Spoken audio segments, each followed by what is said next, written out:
Morning. That was our weekend. So, good morning, everybody. Thank you for joining us. This is our weekly real estate backstory. We kind of try and pull back the covers and expose the soft underbelly of the real estate world. My name is Alan Richardson, I'm the managing broker at Maximum One Realty and Realtor Partners. My name is Ming Richardson. I'm the compliance broker for Maximum One Realty and Realtor Partners. And we do this every Monday morning where we try and just keep you up to speed, hopefully start your week off right with what we see happening in our local market. So absolutely. We kind of want to jump in this week and talk about the fact that we need as real estate professionals, listening is so important for us, and that really listening skills are kind of our superpower. It really kind of came to me this past weekend. We use a phone system called Ring Central, and so I had to call in to them, and I needed some help, but I had some very specific help of what I did and what I needed. And so first of all, the first person was like, okay, well, we can come make an assessment. Okay, I don't need an assessment. I need you to do this. Okay, well, let me transfer you to this person so that they can do this. No, I don't need that. I need this. And so it also occurs to me that one thing that we've realized is that even though we say listening, in real estate, you have to ask questions to truly listen, because a lot of times we'll hear, we really want a ranch. Okay, you have 4 kids and you have a $285,000 budget. That's probably not a very realistic expectation. And so being able to ask those kind of questions, and we have to go beyond, I'm looking for a 3-2 ranch kind of thing, into, tell me about, like where do you work? Where does your spouse work? Where do the kids go to school? What do they do in their spare times? We have to really ask a lot of questions so that we understand what's important to our buyers. As our sellers, where are you moving to? What do you what are your concerns about selling your home? Have you talked to the children about this? I mean, these are all really important questions that we need to ask, because it's not just about listening. On one hand, it is, because we see a lot of folks that just kind of blow through the situation. Sometimes we'll just be like, and we need to take charge. That's the thing. We need to be able to take charge when dealing with our customers, but we also have to slow down and listen to what they're actually saying, not what they're saying. So sometimes the message may be, like Alan said, I got, ranch and 285, and you have to educate them. Are you planning to have your children double up in one bedroom? Because to get a ranch at a price point or location you're looking at, it's not going to work. So we're kind of imploring you to use your listening skills. That's one of the things that we see so much technology coming into our industry. And if you really want to stand out, those soft skills are so important for the success of us in our industry. Well, talking about success, let's jump into what we're doing this week. We did that. That was a pretty neat little transition you just did there, May. Yeah. So this week in all of our offices, as well as some of the other Max One offices as well, we're all live streaming the Tom Ferry Success Summit. And so this is going to be Tuesday, Wednesday, Thursday. It is a lot of fun, first of all, and it's a lot of fun, a lot of learning, great networking, tons of information. We have breakfast and lunch provided for you every single day. Affiliate, and thank you very much. By the affiliates. Affiliates. We're providing the content, to provide food to keep you well entertained. And also just want you to know that, one of Tom's topic this year is recession proof your business. Yeah, and so we see that the market's kind of going through a shift right now. We've been talking about it for weeks and weeks and months kind of thing.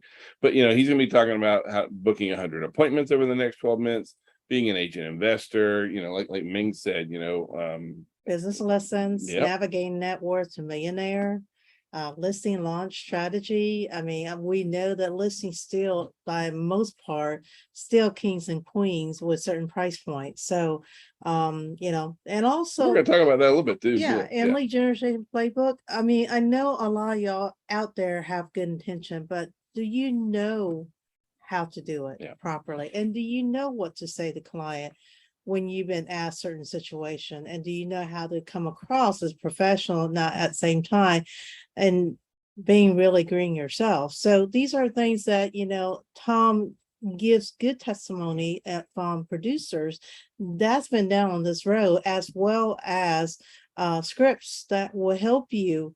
And, hopefully with this whole session, we encourage you to have accountability partner, one that you have good relationship with, and that wouldn't judge you when you mess up or what have you, but encourage you to move forward. Well, sometimes we need a pat on the back, and sometimes we need a kick in the absolutely. pants. So, but Sometimes just need a high five. yeah, the average CEO reads 60 books a year, and I Mhm. know that the average real estate professional does not. And so, the reason that CEOs read these books is they're always injecting new ideas into their business, into how they operate, that kind of stuff. Please, this is like eating up a bunch of books at one time kind of thing. Plus, you get 6 hours C credit for every single day that you're here. And you have to be here for the full attendance. Yeah, it's not So 3 and 3, it's not- it's it's 6. not You have to be here partial all day days. kind of thing. So we hope you enjoy us and Even enjoy us if and you join can't, us. even if you can't get the CE credit hour, if you're only able to attend 3 hours, please do come. It's good because stuff. It whatever really skill is. knowledge set that you have acquired will only help you Yep. propel in your real estate business. So mortgage rates are kind of leveling off. They came in at 5.13. They've been hovering right at this 5% mark. We think they'll continue to be there. One thing that like the head of Freddie Mac kind of thing says that, with inflation looking like it's peaked, they're kind of looking at mortgage rates really leveling off, because the mortgage rates, as strange as it sounds, are highly influenced by the inflation rates. And so as inflation is doing off, we're seeing where interest rates are much more stable.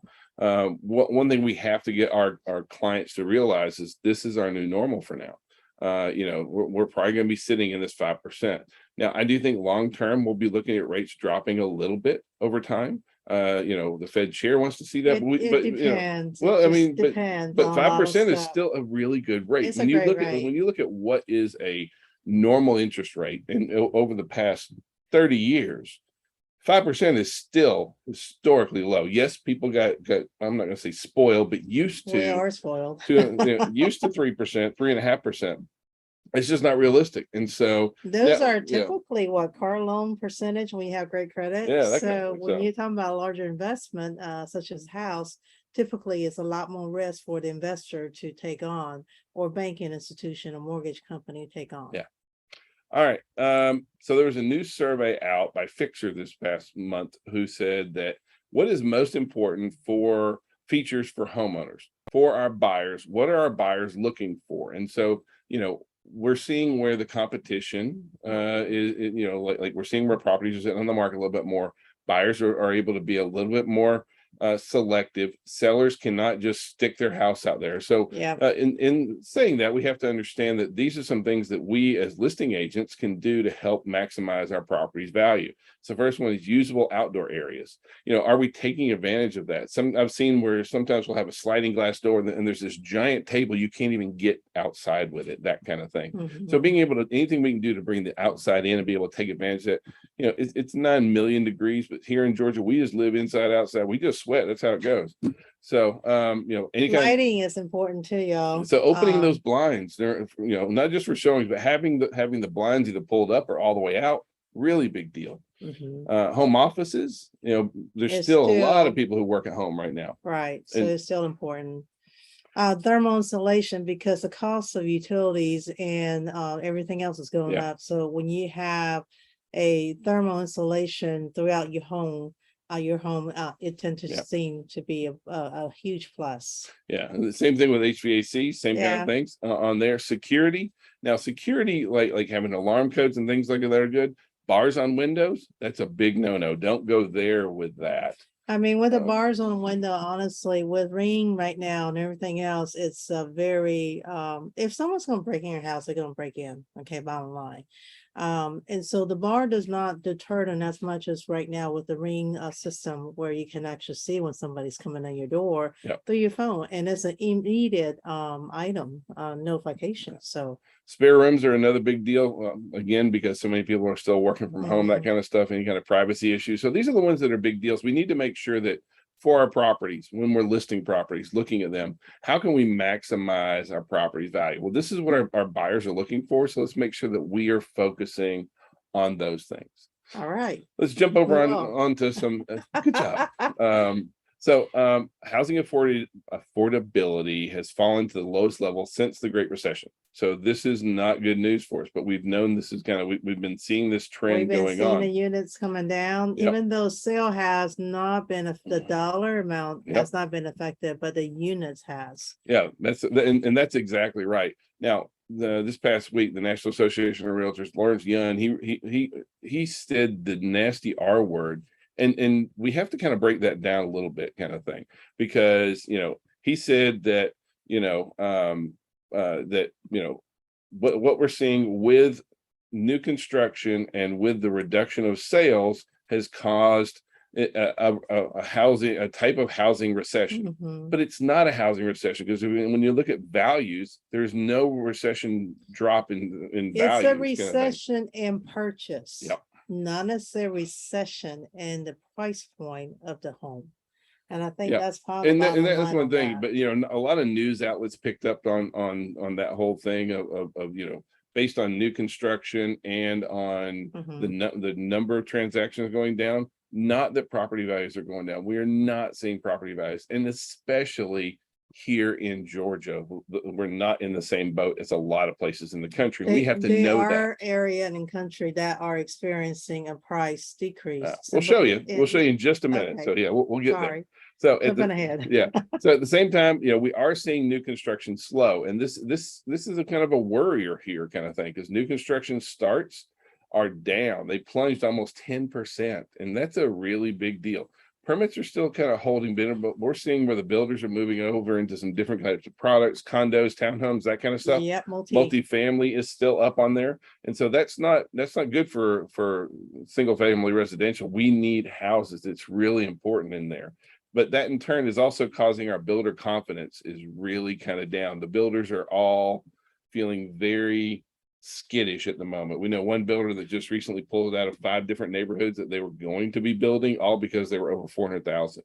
And so the builders are really starting to feel the price pressure on being able to build more affordable homes instead of just giant boxes in the Right. same model they've been doing again. So this right here shows you where our new construction starts are, and you can see that we're at some of the lowest new construction starts since the pandemic, kind of thing. And so new construction starts are not good. We need more of this. We need more of this inventory. Now, at the same time, Zillow also released some interesting numbers this past week, and so I pulled the numbers just for our Atlanta area, and so that you can see the overall. This is our Zillow Home Value Index, and now I'm not trying to say I'm pro Zillow, but when it comes to real estate data, They're pretty Zillow's good really on good. some They things. track a lot of data kind of thing, and so you can see that our home values continue to go up. Now, this month over month, this 0.03% drop. That's the first real significant drop we've had in a long time, but that's from our trend. We're still running 14.5% up over last year. So if we had a 1 month 0.3 drop, that's not from last year, that's from the last month. Okay, so we're not seeing property values decline. We have to be very clear about that. When people hear, and when you say, oh, property values drop by almost 1%. No, they dropped by the rate of acceleration dropped, not property values. So they're not where they were last year. They're slightly under where they were last month. For example, if it was, and this is just example, if last month's a 14% increase, this month we're about 13%. Yeah. So that's what we are. Still really strong. And so It's we need to still know over that going into it. Year over year still. Yeah. Now, how about our inventory? Now, we are seeing where inventory is ticking up, and we've needed inventory. That's not a bad thing. Okay, we still need inventory. The buyer has no choice now. Right. That being said, new inventory is still down. We're down 6% on inventory, on rising inventory. And normally this time of year, coming out of summer, moving into fall, we normally see inventory levels rise. We need that inventory. More inventory is going to be more sales for us. We have a lot of opportunities for that. Share of listings with price cuts. You can see that, the number of properties we have with price reductions is really significant. However, it's just back to the norms. If you want to be real honest with you, like it is. Well, I mean, back where it was in 2019. Well, as we spoke a couple of weeks ago and continue on, you can't always have a 2-digit increase in percentage of home every month. year over year. Well. So at some point, it's gonna start leveling off. Oh, and we'll show you the actual numbers here in just a second for that as well. And then at the same time, we have seen rents. You can see the exact same thing we were talking about with rents that we're talking about in property values. Rents are continue to increase. They're down 12.8%. That's versus last month. That's not necessarily what we're seeing any kind in, as far as running. Now, these next two slides, I really would like for you to pay some good attention to. Might be a little bit hard to see, but this is Moody Analytics is another company that does a lot of data aggregating and putting a lot of information together. And so what they're looking at, and they are looking at the expected shift between quarter four 2022 and then quarter four 2023. So this is their next year forecast. And you can see that this is for the entire United States. And so they're looking at, and they tend to be pretty conservative, but they're looking at all the different metros throughout the United States. And you can see the areas that are shaded in red. These are areas where they're expecting property value declines. Now, you can see that like West Coast, East Coast, Florida, that kind of stuff are looking at some pretty hefty price reductions. Nevada. How about Georgia? No, What do you know about Georgia? Blue. Georgia's blue. Georgia's really, really blue. As a matter of fact, like if you just break down, just look at the Sandy Springs, Alpharetta, MSA, they're looking at a 1.5% increase. We think it'll probably be closer to 2 or 3, but like I said, this is a big company that crunches a lot of numbers. And so there's a lot of places in the US where I know that we saw a lot of property value appreciation here, but we didn't see nearly the crazy rates that some other places. And so they're looking at what places had 30-40% property value appreciations. Those are probably gonna be the ones who drop the most. Right. And then also when you look at all the great things that Georgia has, we have a positive net flow of people always moving in our area. We're growing. There's a lot of great things about our Atlanta area. And so Georgia in general is doing really, really well. Our markets overall extremely well. And so that's the prediction for 2023. How about 2024? Guess what? Georgia's still blue. So you can see that it actually looks to taper off throughout the rest of the United States to be much more level. But you can see that even in 2024, they're looking at Georgia being up a little bit, 0.5% is what they're kind of predicting on there overall. But some parts of Georgia even more so than that. So we still do think that we'll be somewhere in that 3 to 4% property value appreciation over the next year. We know that we're in a market that is moving into a more balanced place.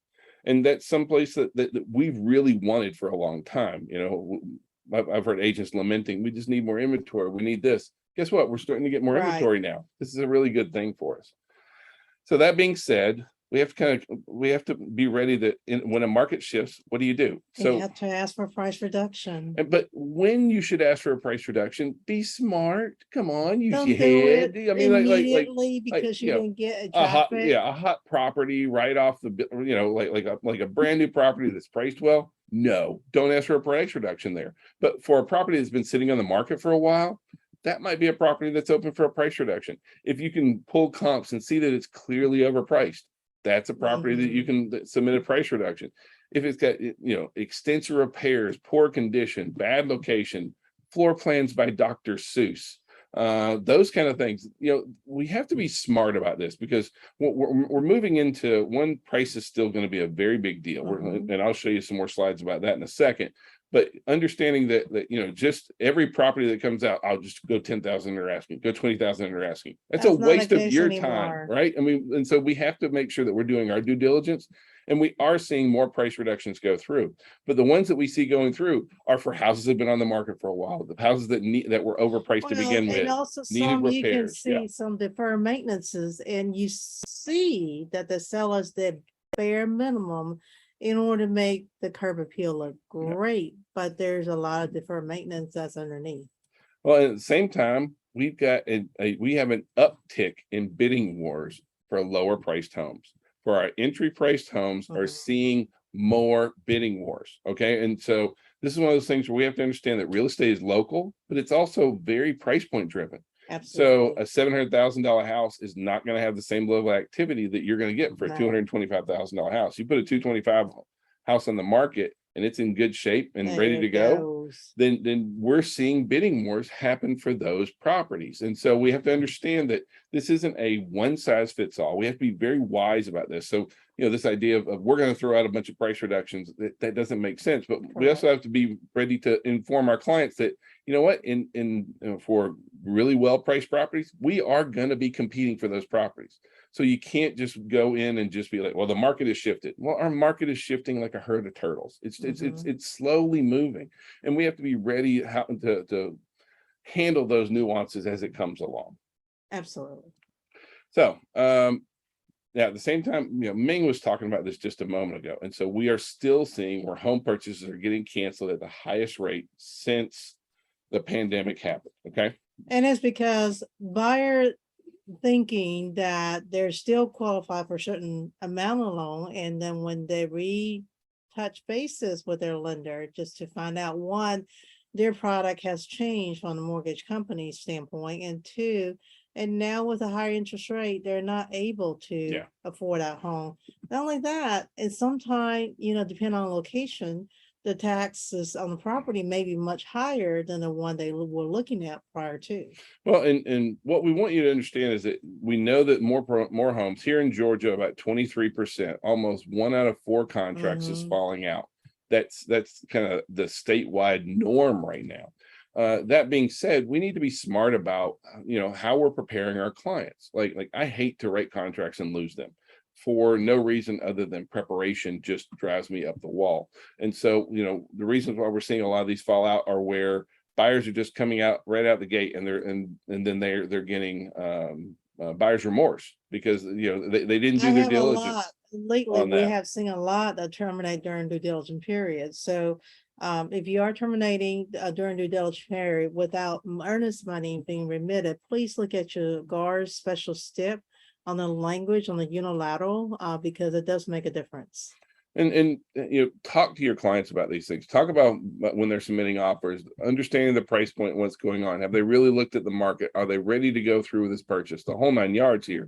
The days of just throwing out blind offers is really that part's past. It really is just like, we know that the inventory is so tight, so we just throw out hundreds of blind offers at properties, not hundreds, but you know what I'm saying, right? Kind of thing. Another cool trend that we're seeing is right now 18% of Americans are living in multi-generational households. And so this I wanted to bring this up because of 2 main points. One is that as buyers and sellers agents, understanding that we're seeing more folks come in looking to buy multi-generational households. And at the same time, this is also creating more pent-up demand. There was at some point the multi-generation do want to have their own freedom, their own space. There's only so long you can live with mom and dad without wanting to strangle them, right? I mean, I mean that with love, but or vice versa. So understanding that this is creating a lot of hidden demand kind of in there, but at the same time, it's also creating some opportunities. We're seeing where 2-story houses with finished basements, separate living spaces, those kind of things are really, really attractive because you can put 2 households together. They're going to spend more. Not only that, you have parents that are aging that are looking at moving in back with their kids. So, it serves dual purpose. Yeah. And then this is not a political thing. We don't ever get political. However, they passed the Inflation Reduction Act. I'm sorry, that's the name of it. I didn't name it.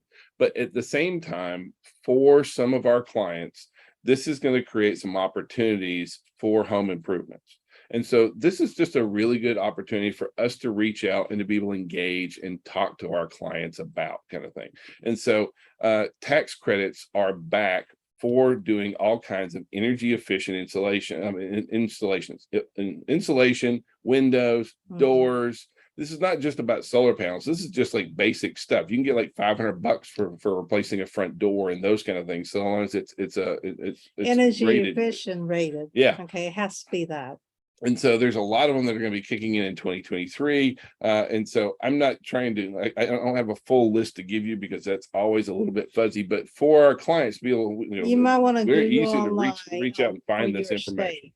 in your local, your municipality, because not every one of them are available. It's a great chance and a good reason for us to reach out and talk to our clients. A lot of times it's like, well, I don't know what to say. Hey, ask if they're planning on making any improvements. You know, you can save some money on your taxes. Mhm. So that's a really good thing. Now, CE classes this week, there are none. Well, all we are doing for our classes is we're going to be doing the Tom Ferry Summit Come join us. We'll August have a good 23rd, time. 24th, 25th. So we hope you guys have a great week. If we can be of any kind of service, please let us know. Call, text, smoke signals. We answer it all. Thank you and have a great Bye. Monday.